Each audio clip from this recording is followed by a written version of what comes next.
আমার কাছে মনে হয় যে এই মাহফিলে যাই এখন দেখতে পাই যুবকদেরকে দেখা যায় না, যুবকদেরকে দেখা যায় না। আমি আজকে এই কংগাইশ গ্রাম থেকে যুবক তোমাদেরকে বলছি রে, আমি তোমাদেরকে নিয়ে বেশি চিন্তিত, আমি তোমাদেরকে নিয়ে বেশি উদ্বিগ্ন, আমি তোমাদেরকে নিয়ে বেশি বেশি আতঙ্কিত। তার কারণ হলো ওই যে বলেছি আল্লাহ মানুষকে সুন্দর করে বানাইলো, সুন্দর করে বানাইয়া সুন্দর একটা রাস্তা দিয়ে দিল, কিন্তু আমার যুবকেরা এখন আর সুন্দর পথে হাঁটে না। কথা কন না কেন? যুবকরা কি সুন্দর পথে হাঁটে? আরো জোরে বলেন হাঁটে। যদি বলে যুবক তোমরা যদি আমার সাথে রাগ করো, কিছু করার নাই, তোমরা তো মুসলমান, কথা কও না কেন? আমি তোমাদেরকে এক্সাম্পল দেই, যদিও তুলনা করা এটা উচিত না, তারপর এই তোমাদের কাছে যেহেতু আছে, হিন্দু মেয়েরা যখন পূজায় যায় দেখবা অন্য দিনের চাইতে সবচেয়ে দামি শাড়িটা পরে, সবচেয়ে উজ্জ্বল সিঁদুর তার কপালে মাখায়, সবচেয়ে দামি শাখা তার হাতে লাগায়, সবচেয়ে উত্তম রূপে সাজে, কারণ সে এটা তার জন্য বড় উপাসনালয়, তার জন্য বড় ইবাদত, তার ধর্মের বড় ইবাদত। তার মধ্যে শারীরিক মানসিক চারিত্রিক একটা পরিবর্তন আসে কি আসে না? যুবক তোমরা মুসলমান হয়েছো, তোমরা তোমাদের ইসলামকে দিন দিন কত খাটো করছো, তোমরা তোমাদের ইসলামকে দিন দিন কত ছোট করছো, স্মল করে দিচ্ছ। তোমরা একবার বিবেক খাটিয়ে দেখো, তুমি চা দোকানে যেই পোশাক পরে যাও সেটা পরে তুমি মাহফিলে চলে আসলা, তুমি তিন রাস্তার মোড়ে দাঁড়িয়ে দাঁড়িয়ে যে গল্প করো, যে নোংরা পোশাক ধুলা বালিতে দোসর পোশাক পরে সেটা পরেই তুমি মাহফিলে চলে আসলা। তুমি মিথ্যা কথা বলো, যাই বলো, গান চাও, সিনেমা চাও, টিভি চাও, হাসি তামাশা করো, টুপি ছাড়া তুমি আজকে মাহফিলটাতেও চলে আসলে তুমি টুপি ছাড়া। তুমি একটাবার নিজের আকল নিজের বিবেককে প্রশ্ন করো রে, তোমার মধ্যে চা দোকান আর মাহফিলের মধ্যে কোনো পার্থক্য আসেনি, কিন্তু তুমি করতে পারছো নি, তুমি করতে পারো নাই। এই যে আমার ভাইটা কিছুক্ষণ আগে আসছে, ওনার দিকে তাকাও, এই যে কর্নারে যে সাদা টুপি, দেখো তোমরা অনেকের চাইতে ওনাকে অত্যন্ত স্মার্ট দেখা যায়, শুধু টুপির কারণে। কিসের কারণে? তুমি যদি কালো হও, তুমি যদি বিশ্রী হও, তুমি মাথায় টুপিটা দিয়ে তুমি দেখবা আমার সামনে একটা কালাবাই অত্যন্ত হাসি খুশি ভাবে ওয়াজটা শুনতেছে শুরু থেকে, এই যে এটা আমার এই কালাবাইয়ের দিকে দেখো, কালো এবং সাদা মিলে একটা টুপি আছে, তার চেহারাটা কালো, কিন্তু টুপির কারণে তুমি দেখো তাকে কত মায়া লাগে, কারণ টুপি পরা নবীর সুন্নাত, একটা সুন্নাতকে তুমি আপন করে ধরেছো, নবীর প্রেম। ওই যে কর্নারে কিছু যুবক টুপি পরে এসেছে, আমি তোমাদেরকে বাস্তবতা তুলে ধরলাম, তোমরা আবার বুঝো বেঈমান কাফিরদের ধর্মের কোনো ভিত্তি নাই, তাদের এটার ক্রিয়েট করেছে শয়তান, কিন্তু তোমার আমার ধর্ম হলো আল্লাহর মনোনীত ধর্ম, কিন্তু তুমি আমি মনোনীত করে নিতে পারলাম না। একটাবার তুমি নিজের বিবেককে প্রশ্ন করো, আল্লাহর দিদার পাওয়ার কোনো সম্ভাবনা আছে? নাই নাই নাই, কারণ তুমি শুধু আমল করলে চলবে না, আমলের সঙ্গে সঙ্গে তোমার পাশাপাশি একটা জিনিস তোমার হৃদয়ে কন্টিনিউ রাখতে হবে, যেটার নাম হলো তাকওয়া, ভয়। বলো হুজুর কেমন ভয়? আমি ভয়টা কেমন করে করব হুজুর? তুমি মাহফিলে বসেছো, তুমি মনে করতে হবে আমি আসলে পৃথিবীর জমিনে বসেছি, কিন্তু মূলত আল্লাহ এবং আল্লাহ রাসূলের জলসায় বসেছি, কারণ এই জলসায় পৃথিবীর কোনো গল্প হবে না, আল্লাহর কোরআনের কথা হবে রে, হাদিসের কথা হবে। কথা বলো না? তোমার মধ্যে ওই ভয় রাখতে হবে এই মুহূর্তে, আল্লাহ গো আমার মধ্য দিয়ে যেন আদবের কোনো খেলাফ না হয়, কথা শোনার ক্ষেত্রে যেন কোনো ত্রুটি না হয়। তুমি সব সময় নিজেকে কি করতে হবে? অ্যালার্ট রাখতে হবে, ভয় রাখতে হবে। যদি তোমার সিনায় যদি তুমি ভয় রাখতে পারো, আল্লাহ রাব্বুল আলামিন বলেছেন আল্লাযীনা আমানু, খেয়াল করো যুবক ভাইয়েরা আমার, আল্লাহ বলেছেন আল্লাযীনা আমানু, যারা ঈমান এনেছে, ওয়া কানু ইয়াত্তাকুন, এবং তাকওয়া অবলম্বন করেছে, লাহুমুল বুশরা, তাদের জন্য সুসংবাদ, ফিল হায়াতিদ দুনিয়া, দুনিয়ার জীবনে, ও ফিল আখিরা, এবং পরকালের জীবনে। আল্লাহ বলেছেন আল্লাযীনা আমানু ওয়া কানু ইয়াত্তাকুন লাহুমুল বুশরা ফিল হায়াতিদ দুনিয়া ফিল আখিরা। আল্লাহ বলেছেন যুবক, তোমরা বিশেষ করে যুবকদেরকে মিন করে বলছি, আল্লাহ বলেছেন যারা ঈমান এনেছে, তার মানে তোমরা ঈমানদার টেকসই, আল্লাহ শর্ত দিয়েছে ঈমান আনার পরে কি করতে হবে? ওয়াকানু ইয়াত্তাকুন, এবং ভয় করতে হবে, তাকওয়া হৃদয়ে ধারণ করতে হবে।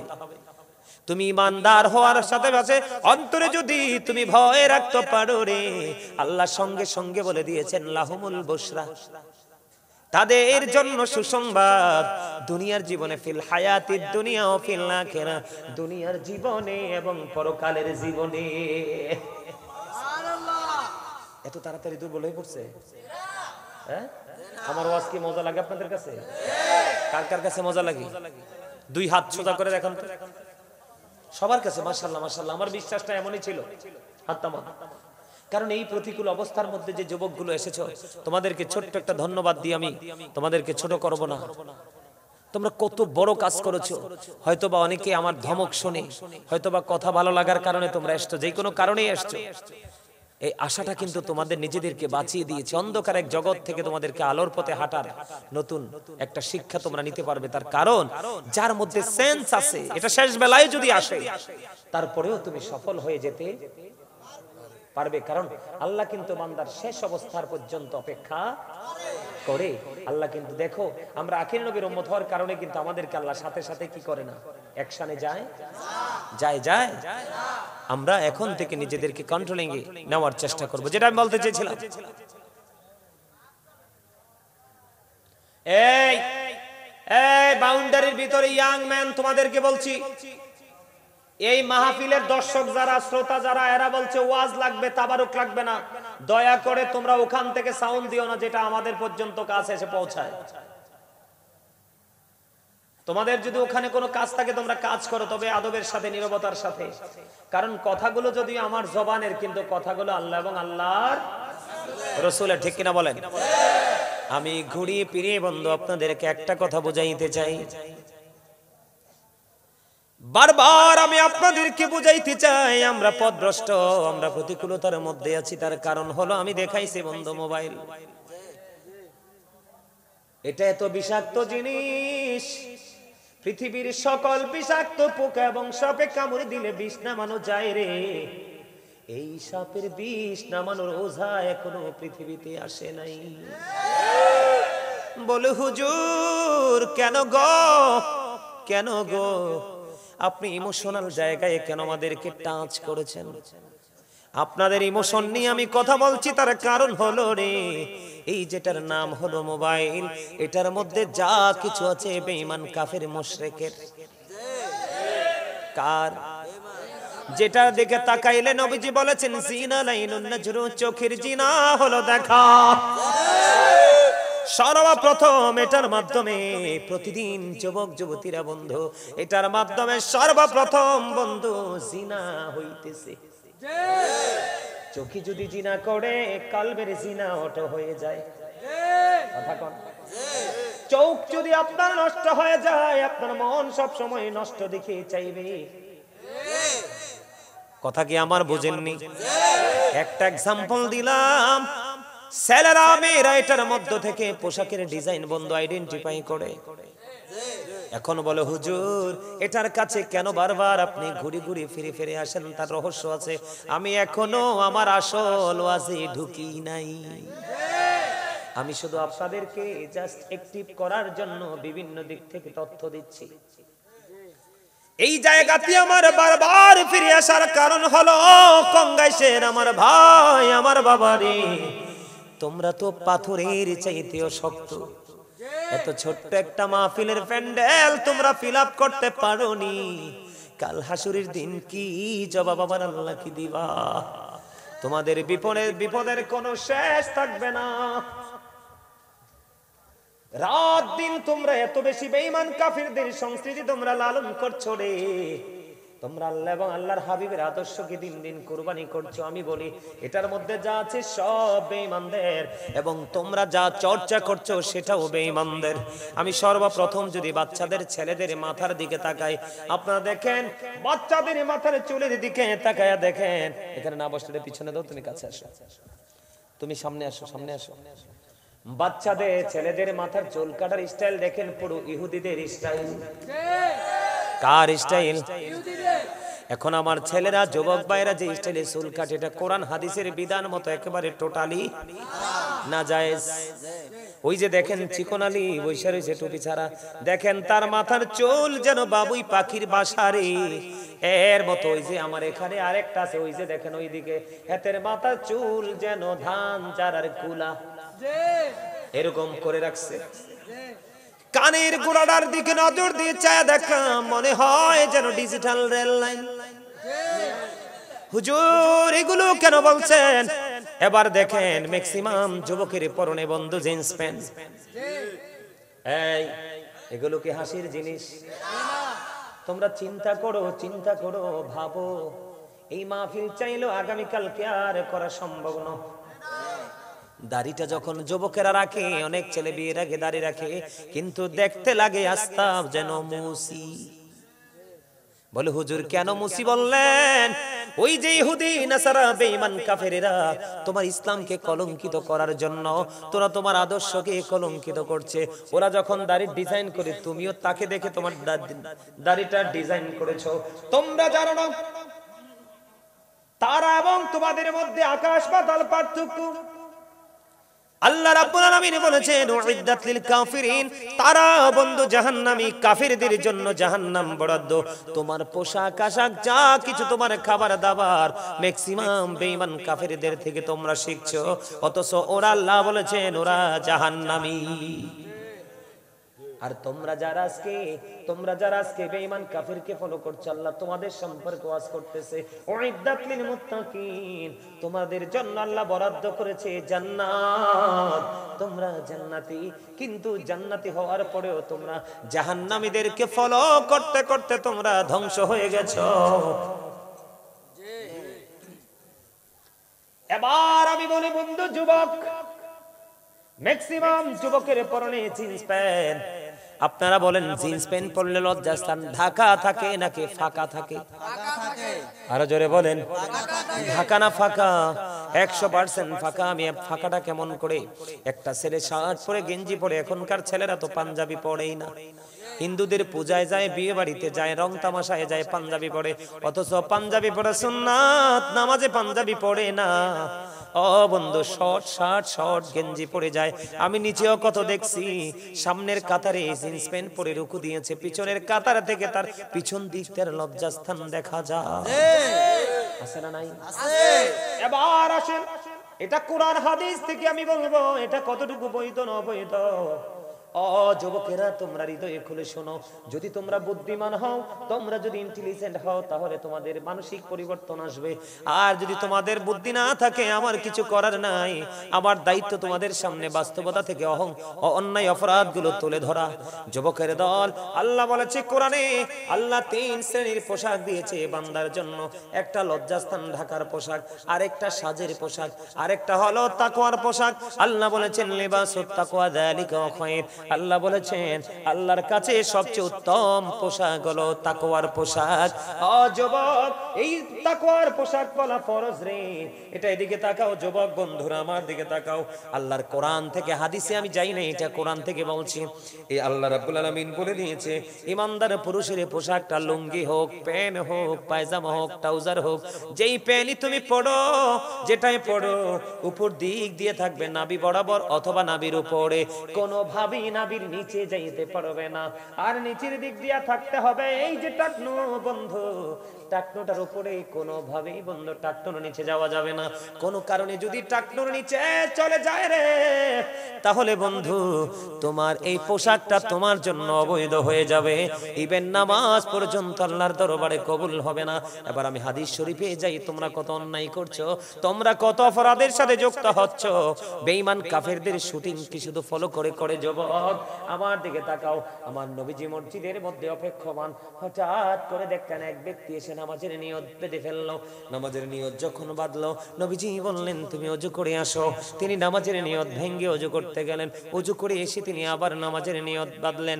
আবার নবীজি বললেন তুমি ওযু করে আসো। এমনি করে করে বন্ধু আবার তিনি ওযু করতে গেলেন, আবার ওযু করে এসে নামাজের নিয়ত বাঁধলেন, আবার বললেন তুমি ওযু করে এসো। আবার নবী যখন তাকে একাধিকবার বললেন ওযু করে এসো, আরেকজন প্রশ্ন করলেন ইয়া রাসূলুল্লাহ, ইয়া হাবিব আল্লাহ নবী গো, ও প্রাণের নবী, বারবার কেন বলছেন গো ওযু করার জন্য? আমার নবীজি বলেছেন কিয়ামত পর্যন্ত সেই পোশাক পরে নামাজ পড়তে পারবে রে, তার নামাজ আল্লাহ পর্যন্ত পৌঁছাবে না। নবী নবী গো কেন গো? কই চাইয়া দেখো তার পোশাকটা টাকনুর নিচে।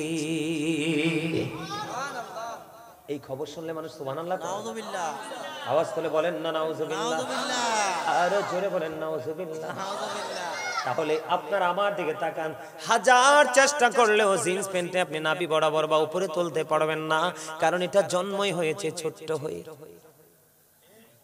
আপনি হয়তো আজকের ওয়াজের পর থেকে মনে মনে ভাববেন যে হুজুর আজকের থেকে জিন্স প্যান্ট পরবো, নিচে দিয়ে বটি দিব নামাজরত অবস্থায়, চলাফেরায় আমি মেনে নিলাম বটি দিবেন, কিন্তু উপরটাকে বৈধ করবেন কেমনে রে? উপর দিয়াও তো নাভি বরাবর অথবা উপরে রাখতে হবে। খেয়াল করছেননি বিষয়টা কত সেনসিটিভ, কত? বুখারী শরীফের মধ্যে এসেছে যেই বান্দার পুরুষ ইচ্ছে করে অহংকার করে করে টাকনুর নিচে ঝুলিয়ে ঝুলিয়ে পোশাক পরবে, তার ঠিকানা হবে জাহান্নাম। নাউযুবিল্লাহ বলেন। আমার নবীজি এবার আসেন, আমার নবী বলেছেন পৃথিবীর বুকে যেই ব্যক্তি তাকওয়ার পোশাক পরবে, তার মানে আল্লাহ যেইভাবে বলেছে, রাসূল যেইভাবে বলেছে, এই কন্ডিশনে যে পোশাক পরবে রে, আমার দিকে তাকান, হাদিস শরীফটা কত প্রেমময়। এই পৃথিবীর বুকে কোরআন এবং হাদিসের আইন মেনে যারা পোশাক পরবে, আপনার আমার প্রাণের নবী জানিয়ে দিয়েছে কাল হাসুরের ময়দানে অসংখ্য উচ্চ মানের জান্নাতি পোশাক, তো এতটাই উচ্চ যেটা কল্পনাও করা যায় না। অসংখ্য জান্নাতি পোশাক ওই ব্যক্তির সামনে তুলে ধরা হবে। নবীজি বলে দিয়েছেন সে যেটা মন চায় সেটা বেছে নিয়ে তিনি পড়তে পারবে। কিন্তু আর একটা শ্রেণীর মানুষ আছে পৃথিবীর বুকে, যেটাকে আমি জিন্স প্যান্ট পরি বা এই জাতীয় প্যান্ট গুলো বন্ধ, এখন যদি না পড়ে মেয়েরা ছেলেদেরকে পছন্দ করে না, গানের আসরে মানানসই হয় না। আমার নবী বলেছে পৃথিবীর বুকে যে ব্যক্তি সম্মানের পোশাক পরবে, তাকে কাল হাসুরের দিন অপমানের পোশাক পরানো হবে। জোরে বলেন না নাউযুবিল্লাহ।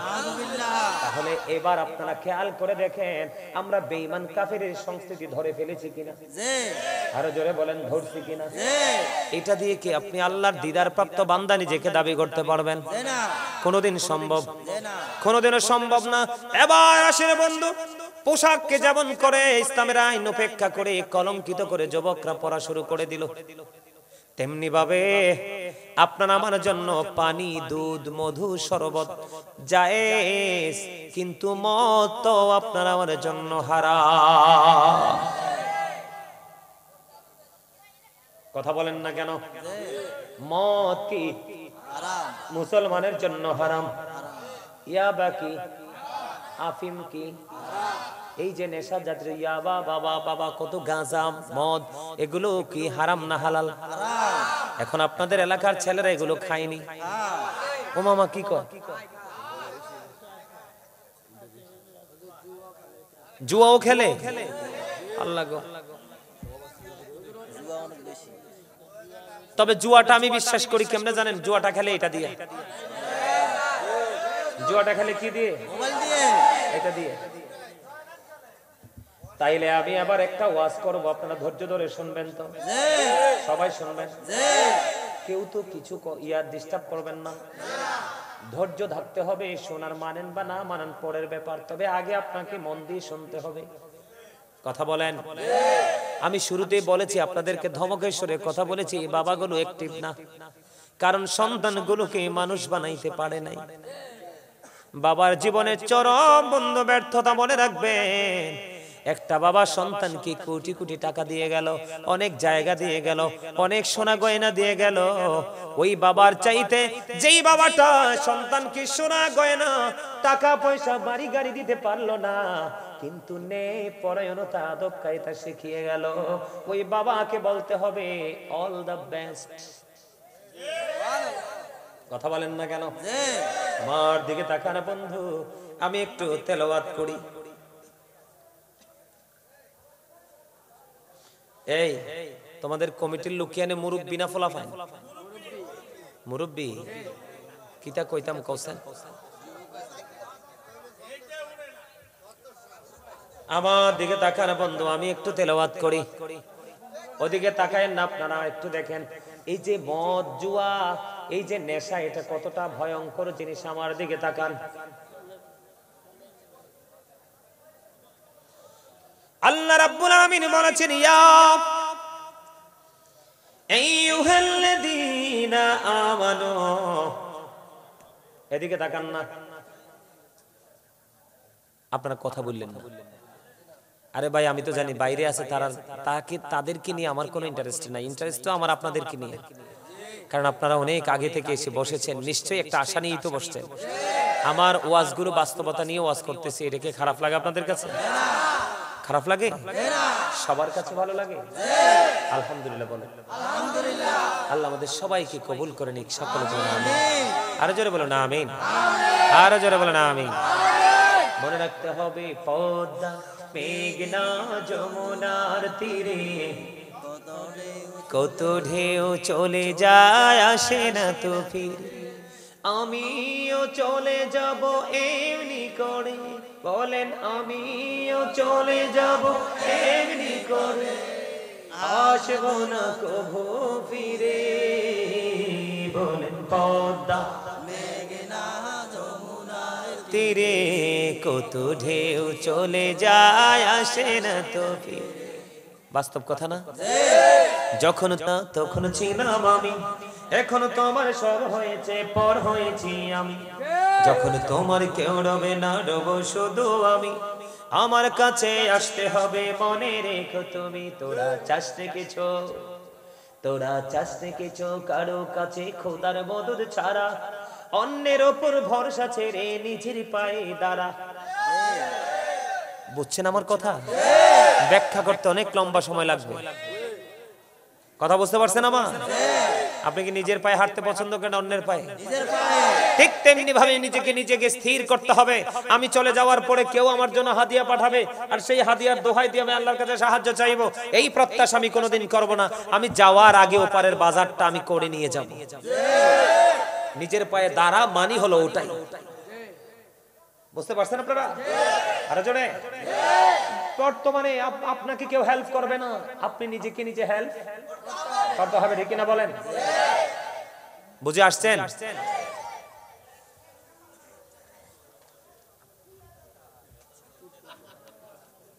আমার ওয়াজটা আমি করি একটু।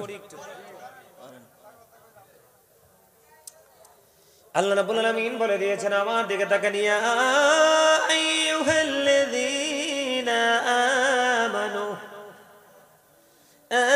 আমানু ইন্নামাল খামরু ওয়াল মাইসিরু ওয়াল আনসাবু ওয়াল আজলামু রিজসুম মিন আমালিশ শাইতান।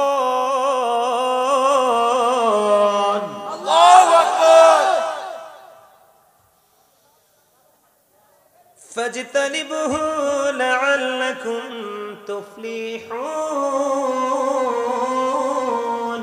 আল্লাহু আকবার। আপনারা দুর্বল হয়ে পড়ছে। আল্লাহ কি কয়? ইয়া আইয়ুহাল্লাযীনা আমানু ইন্নামাল খামরু ওয়াল মাইসিরু ওয়াল আনসাবু ওয়াল আজলামু রিজসুম মিন আমালিশ শাইতানি ফাজতানিবুহু লাআল্লাকুম তুফলিহুন।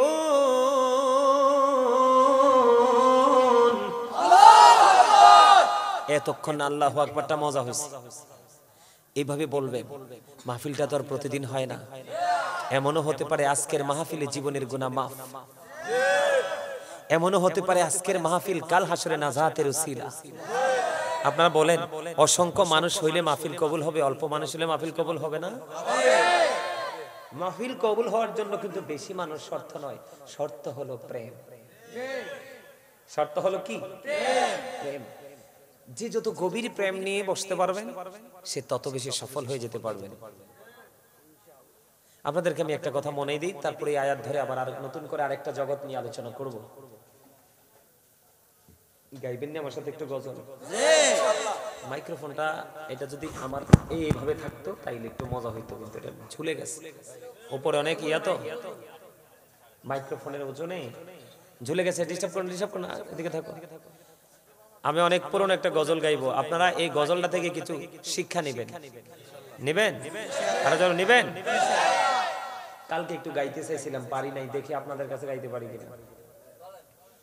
একেবারে পুরান, আপনাদের সবারই জানা আছে। বিদায় বেলায় হে প্রিয় রাসূল, বিদায় বেলায় মোরে দিও গো দেখা, তব দিদারে হব ধন্য, তখন আমি শূন্য দেহ যখন লোটাবে ধুলাই। সবাই সবাই যুবকেরা, বিদায় বেলায় মোরে দিও গো দেখা, কত নবী ওলি ছিল ধরার মাঝে, সবাই আপন নিরে চলে গেছে। কত নবী ওলি ছিল ধরার মাঝে, সবাই আপন নিরে চলে গেছে। আমিও তো পাবো না চারা, পৌঁছে যাব জীবনের মোহনায়, বিদায় মোরে দিও গো দেখা।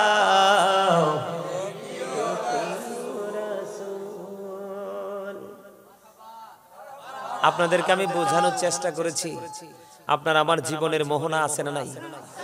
সেই মোহনায় যেতে হবে কি হবে না? হবে, এটা আমরা জানি, কিন্তু কবে, কখন, কোথায় সেটা জানি না। তাহলে সেই মোহনার জন্য আপনাকে আমাকে অল টাইম প্রস্তুত থাকতে হবে। প্রস্তুত থাকার জন্য কি চাই? বিবেক। কি চাই? আর এই বিবেককে, মস্তিষ্কটাকে ধ্বংস করে দেয়, একেবারে নষ্ট করে দেয় মদ, জুয়া, গাঁজা, মূর্তি পূজা, ইয়াবা, আফিম, একটার কি কথা বলেন না কেন? একদম একদম মানে একদম যেটা বোঝার মতো ভাষায় বলেছেন, এটা একটার খালাতো ভাই, চাচাতো ভাই, জ্যাঠাতো ভাই, ফুফাতো ভাই, মিল্লা ভাই ভাই ভাই, তার মানে সবগুলোই হারাম। এবার আসেন বন্ধু, আল্লাহ কি বলেছেন? ইয়া আইয়ুহাল্লাযীনা আমানু, হে ঈমানদারগণ, আল্লাহ বলেছেন ইন্নামাল খামরু ওয়াল মাইসিরু ওয়াল আনসাবু ওয়াল আজলামু রিজসুম মিন আমালিশ শাইতান। আল্লাহু আকবার। আল্লাহ রাব্বুল আলামিন ঈমানদারদেরকে ডেকে ডেকে বলে, ঈমানদারগণ, মদ, জুয়া, মূর্তি, ভাগ্য গণনা, এগুলো ঘৃণ্য বস্তু, শয়তানের কাজ। জোরে কন্না নাউযুবিল্লাহ। ফাজতানিবুহু লাআল্লাকুম তুফলিহুন। আল্লাহু আকবার। আল্লাহ রাব্বুল আলামিন বলে দিয়েছেন, তা থেকে তোমরা বেঁচে থাকো যাতে তোমরা সফল কাম হতে পারো। এখন আমাদের দেশের মুসলমানের থেকে বাচ্চা আছে না, এর সাথে যুক্ত আছে? তাহলে তাদের বাঁচা আসেনি? নাই নাই নাই, তাদের বাঁচা নাই রে। আমি আপনাদেরকে বলি, আল্লাহ বলেছেন মদ খাওয়া, জুয়া খেলা, রাশি গণনা, ভাগ্য গণনা করা, এগুলো ঘৃণ্য বস্তু, শয়তানের কাজ। এখন শয়তান নিয়ে একটু ওয়াজ করি আগে, নাইলে আপনারা বুঝবেন না। শয়তান নিয়ে একটু ওয়াজের দরকার আছে না নাই? শয়তান নিয়ে এক্সাম্পল স্বরূপ দিব বন্ধু। আল্লাহ রাব্বুল আলামিন জানিয়ে দিলেন, ইয়া আদম উসকুন আনতা ওয়া যাওজুকাল জান্নাহ। আদম কি বললেন? আল্লাহ রাব্বুল আলামিন জান্নাতে থাকতে বললেন। জোরে জোরে কন্যা সুবহানাল্লাহ। কিন্তু আদমকে যখন জান্নাতে থাকার জন্য, হাওয়াকে যখন জান্নাতে থাকার জন্য আমার আল্লাহ অর্ডার দিয়ে দিল, শয়তানের মাথা খারাপ হয়ে গেছে।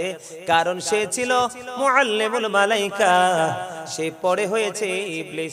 মুআল্লিমুল মালাইকা যখন ছিল বন্ধু আল্লাহর আরশের পাশে ছিল তার ঠিকানা।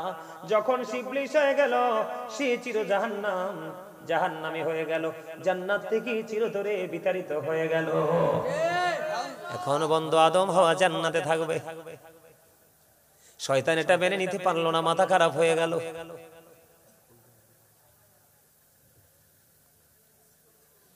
আল্লাহ রাব্বুল আলামিন এদিকে তাকান। আল্লাহ রাব্বুল আলামিন আদমকে বললেন, আদম জান্নাতের যেখান থেকে মন চায় খাইও, কিন্তু গন্ধম খাইও না। শয়তানকে আমি বুঝাই, দেখেন আজকে আপনারা যে জান্নাতের বাগানে আসছেন, শয়তান কিন্তু মাথা খারাপ, জানেননি এটা?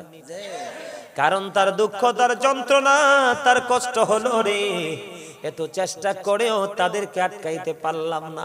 আমার আল্লাহ ডেকে ডেকে বলে, ও কঙ্গাইশির যুবক, আমার ভাই, আমার বাবারা, তোমরা যারা জান্নাতের বাগানে এসেছো, আমার আল্লাহর কথার সাথে তোমরা নিজেদেরকে ম্যাচ করে নিয়েছো। হুজুর আল্লাহ কি বলেছে? আল্লাহ বলেছে, ইন্না কাইদা শাইতানি কানা দাঈফা, শয়তানের মাথা খারাপ।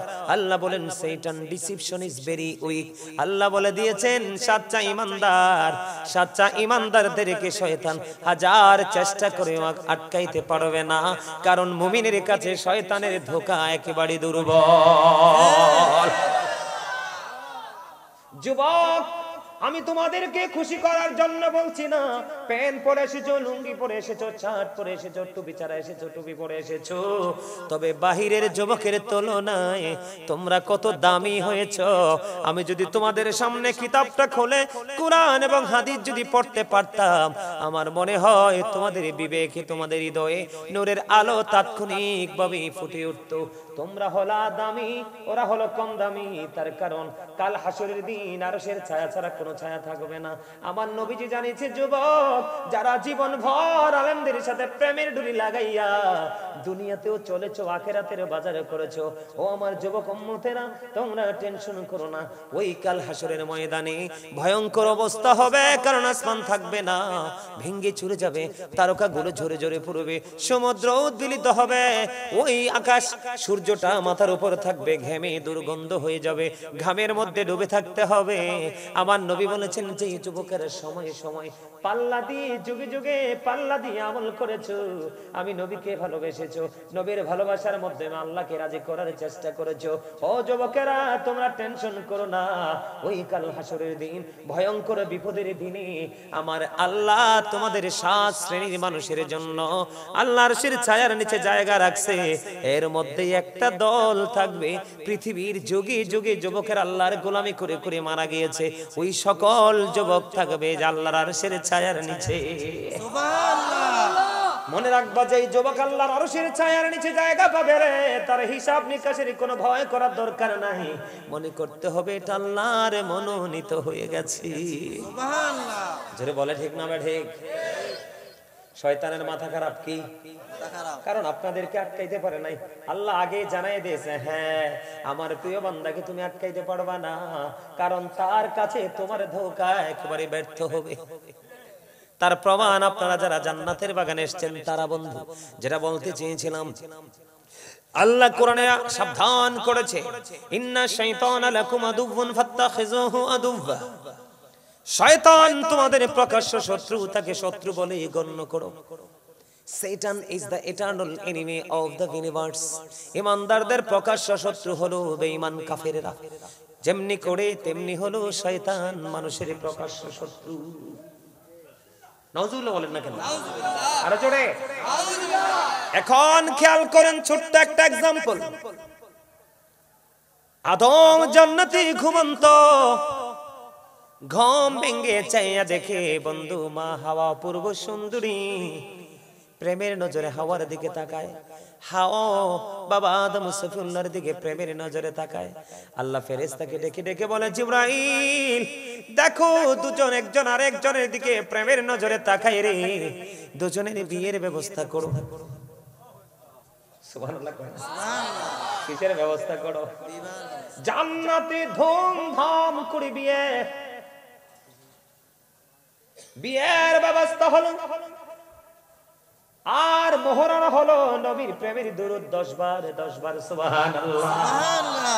এখন 10 লাখ 20 লাখ কাবিন হয়, আর আদম হাওয়ার বিয়ের কাবিন হলো নবীর প্রেমের দুরূদ। এবার বন্ধু দুজনের মধ্যে বিয়ে হলো। সময় বন্ধু কি করতে লাগলো? অতিবাহিত করতে লাগলো।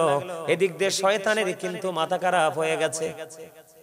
শয়তান সইতে পারছে না, এই সুখের জায়গা থেকে তাকে বের করে দিল। আদমকে হাওয়াকে থাকার জন্য বরাদ্দ দিল। এবার বন্ধু আল্লাহ কিন্তু আদমকে বলেছে, আদম যেখানে থেকে মন চায় খায়ো, গন্ধমের নিচে খায়ো না, গন্ধম খাইলে জালেমদের অন্তর্ভুক্ত হয়ে যাবা। এবার শয়তান কিন্তু কৌশল খুঁজতেছে, কৌশল খুঁজে খুঁজে আবার জান্নাতে গন্ধম গাছের নিচে চলে গেছে। কান্না শুরু করলো। কান্না শুনে মা হাওয়া বের হয়ে আসলো। হাওয়া বের হয়ে আসার পরে জিজ্ঞেস করলো, তুমি কাঁদো কেন? কয় তোমাদের দুঃখে কাঁদি। কয় কেন? এত সুখের জায়গায় আর থাকতে পারবা না, অল্প সময়ের মধ্যে এখান থেকে বের হয়ে যেতে হবে। কয় বলো কি? কয় হ্যাঁ, থাকার কি কোনো ব্যবস্থা নাই? কয় এই গাছের ফল যদি খাইতে পারো তাহলে থাকতে পারবা। জোরে জোরে কন্যা নাউজুবিল্লাহ। এই কথা বলে শয়তান গন্ধম চিবিয়ে চিবিয়ে খাওয়া শুরু করলো। মা হাওয়া এবার খাওয়ার জন্য আগ্রহ পোষণ করলো। দেখেন আমি শয়তানের কৌশল বুঝাচ্ছি, কত দুষ্ট শয়তান। এবার শয়তান একটা ডাক দিয়ে বলে, তুমি যদি জান্নাতে একা থাকো লাভ হবে না, তোমার স্বামীও থাকা লাগবে, তুমি একা খায়ো না। কত দুষ্ট তার কৌশলটা দেখেন, তুমি তোমার স্বামীকে নিয়ে খাইও। শয়তানের ধোকায় পড়ে গেল মা হাওয়া। এবার গন্ধম নিয়ে গেলেন। আদম সফিউল্লাহ তন্দ্রাচ্ছন্ন ছিলেন, তন্দ্র অবস্থায় বন্ধু গন্ধম খাওয়াইয়া দিলেন। ওই গন্ধম যখন খাওয়াই দিল, পুরুষের এখানে কি আছে? একটা আছে না নাই? এটা বন্ধু আদম যখন গন্ধম খাইছে, গন্ধম খাওয়ার পরে তিনি ফিল করেছে যে আমি গন্ধম হয়তো খেয়ে ফেলেছি। চাপ দিয়ে ধরেছিলেন, তখন এটা বের হয়েছিল বন্ধু। এবার মা বাবা আদম মা হাওয়া যখন গন্ধম ভক্ষণ করলো, আমার আল্লাহ সঙ্গে সঙ্গে কোরআন নাজিল করলো। তে কিতা বুঝায়? আওয়াজ শোনা যায় না? হ্যাঁ, আমিও শেষ করে দিতেছি। কতক্ষণ শাসন করা যায়? শাসন তো খানিক সময়, ভালোবাসা যায় লং টাইম ধরে। আমার ওয়াজ কি আপনাদের কাছে মজা লাগে? সবার কাছে? মাশাআল্লাহ, আলহামদুলিল্লাহ, আলহামদুলিল্লাহ। এবার কি করলেন? যখন আদম হাওয়া গন্ধম খেয়ে ফেললো, এবার আমার আল্লাহ সঙ্গে সঙ্গে কোরআনের আয়াত নাজিল করলেন। আল্লাহ বললেন, কুল নাহবিতু মিনহা জামিআ। আল্লাহ বললেন, you get down all from here. Allah বলল, জান্নাত থেকে তোমরা উঠ হয়ে যাও, বের হয়ে যাও, নিচে নেমে যাও। জোরে জোরে কন্যা নাউজুবিল্লাহ। তাদের পরম থেকে জান্নাতি পোশাকগুলো অদৃশ্য করে খুলে নেওয়া হলো। ও বন্ধু, তারা জান্নাত থেকে বের হয়ে নিচে নেমে আসলো। সেই দিকে আমার নজর না, আমার নজর হলো আপনাদেরকে বোঝানো। দেখছেননি মা হাওয়াকে ব্যবহার করে কেমনে কৌশল করে বাবা আদমকে সহ জান্নাত থেকে বের করে দিয়েছে। ঠিক তেমনি ভাবে যোগে যোগে এই পৃথিবীর বুকে মানুষ, যোগে যোগে মুসলমান, বেঈমান কাফেরের আল্লাহ বলেছেন তারা কি চিরস্থায়ী ভাবে জাহান্নামে অনন্তকাল তারা দুজকে থাকবে, কোনদিন তারা দুজক থেকে মুক্তি পরিত্রাণ পাবে না। কিন্তু আপনাদেরকে মনে রাখতে হবে রে ও বন্ধু, আপনাদেরকে মনে রাখতে হবে, শয়তান যোগে যোগে মা হাওয়া বাবা আদমের মতো আপনাকে আমাকে পথভ্রষ্ট করে ভালো কাজ থেকে বিতাড়িত করে দূরে সরাবে। আপনাকে ভালো কাজ করার সময় দেখবেন অলসতা আসে, ক্লান্তি আসে, কেমন কেমন জানি করে কি করে না, এটি হলো শয়তানের কাজ। ওই সময় আপনি আরো বেশি বিকট ভাবে জেগে ওঠে, আপনি আপনার পবিত্র কাজের দিকে যুক্ত হয়ে যাবেন, দেখবেন আপনার সকল ক্লান্তি দূর হয়ে গেছে। এবার আসেন বন্ধু, ঠিক তেমনি ভাবে এই যুগে এই মুসলমানের বাচ্চাগুলোকে নারী পুরুষ গেলে আমার জীবনের নিজে কাছে থেকে দেখেছি একজন বউ সিগারেট খাইছে ঠ্যাঙ্গের উপর ঠ্যাং তুইলা। আমার নিজের এই দুই চোখ দিয়ে দেখছি। এখন মেয়েরাও নাকি নেশা করে। কয়দিন আগে টিভি দেখলাম, টিভির মধ্যে দেখলাম কত হ্যান্ডসাম হ্যান্ডসাম স্মার্ট মেয়েরা বোরকা পরে নেশা করেছে, ডিবি ধরে ডিবি অফিসে নিয়েছে। আমরা চোখে পড়ছে কিনা? মদ খেয়েছে, মদ খেয়েছে। আল্লাহ কয় ইন্নামাল খামরু ওয়াল মাইসিরু ওয়াল আনসাবু ওয়াল আজলামু রিজসুম মিন আমালিশ শাইতান। মদ, জুয়া, মূর্তি, ভাগ্য গণনা, ঘৃণবস্তু শয়তানের কাজ। ফাজতানিবুহু লাআল্লাকুম তুফলিহুন। এগুলো থেকে তোমরা বেঁচে থাকো, যেগুলো থেকে যাতে তোমরা সফল হতে পারো। জোরে জোরে করুন আল্লাহু আকবার। এবার আসেন আমি আপনাদেরকে বলি বন্ধু, আমার নবী আমার কাছে মোবাইলের মাধ্যমে বন্ধু দেখাইলে কোড করে দেখাতে পারবো। আমি মোবাইলটাতে ঢুকছি না, সময় লেগে যায়, ব্যয় হয়ে যায়।